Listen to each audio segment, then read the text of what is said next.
For only the third time, Britain's terror threat level has been raised to its highest level. Police arrested 3 more people this morning in connection with Monday's bombing in Manchester. Security forces are taking up positions around the country. Soldiers are guarding prominent London landmarks.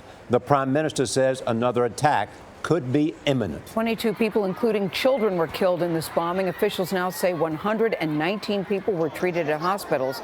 64 of them are still hospitalized at this hour. The new arrest happened in the same neighborhood where the suspected bomber lived. The country's interior minister says the attack was likely the work of more than one person. British newspapers are showing apparent photos of the suicide attacker. Salman Abidi was born and raised in Manchester. Police are examining his ties to Libya, where his family is from. The government says he recently traveled to Libya and possibly Syria, and he may have had ties to ISIS. CBS Evening News anchor Scott Pelley is near the scene of the attack in Manchester. Scott, but good morning. Good morning. Memorials are continuing to grow for the victims here in Manchester. The crowd at the Ariana Grande concert was primarily young, of course, and 22 people, including teenagers and children, lost their lives that night as they were leaving the show. Police now believe they have identified all of the victims.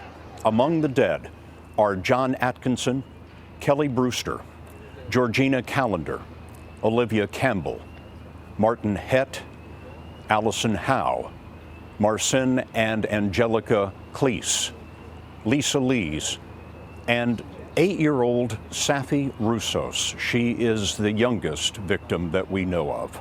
Her principal said that Safi was warm, kind, and creative. Thousands of people filled Manchester's Albert Square yesterday to honor the bombing victims. The young and diverse crowd was so large that many people were not able to see the vigil. We spoke with several members of the community who told us why it was important for them to show their support.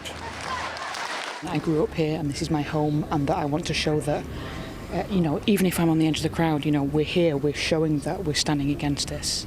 Why did you come here today? Just to pay my respects, basically, and try and teach my children that things like this is wrong. Obviously it's a show of sadness but also of hope. We are together in Manchester.